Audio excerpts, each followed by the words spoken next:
And we're back. So, to recap, I still have a bunch of work to do before I can build my scaffold and lift this engine.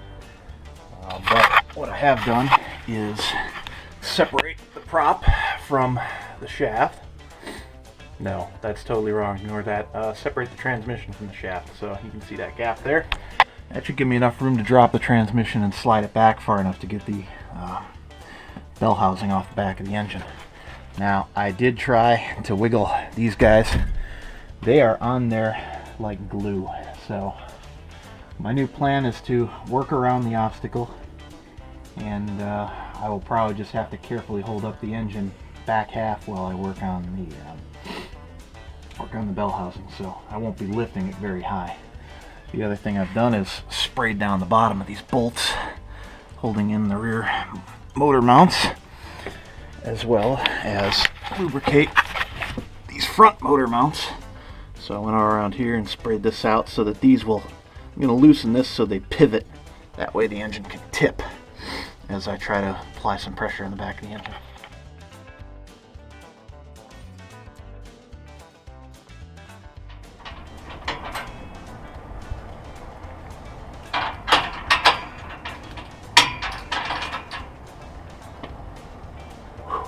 See where I'm going with this?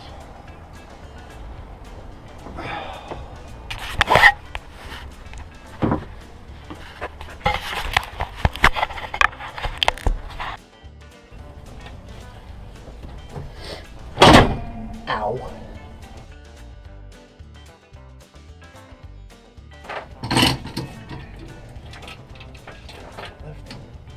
It lifted. It lifted.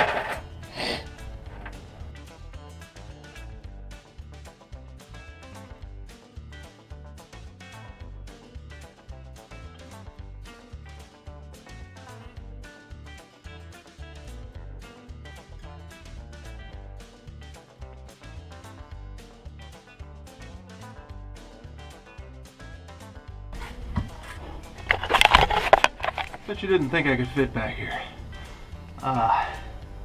Hopefully everything above me doesn't come down.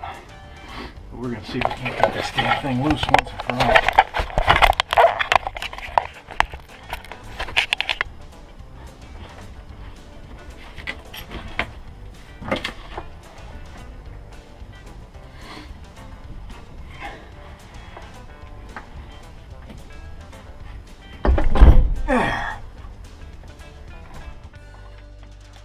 Oh, damn. Okay.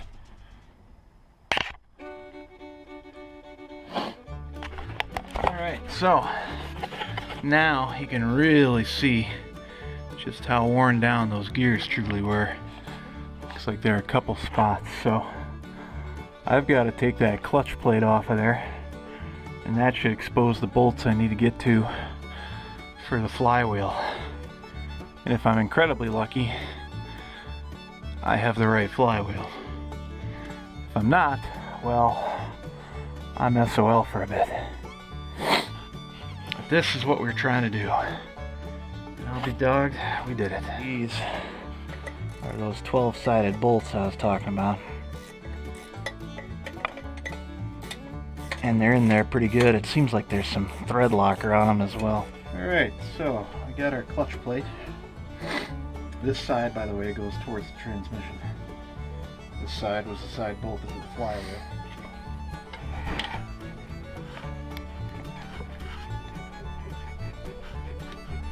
There she goes.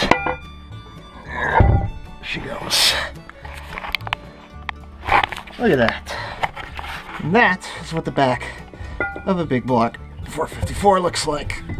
I am so glad that there's an alignment pin on that flywheel, because I have no idea how I would fix that later on.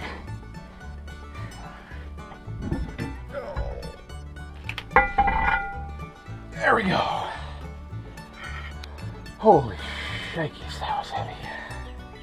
A lot of work. Get a good sense as to how badly worn these teeth are. And this thing, frankly, I'm amazed it started the engine at all. guess there's a little stretch there, but man. This thing did not have good starting. Alright. New, old.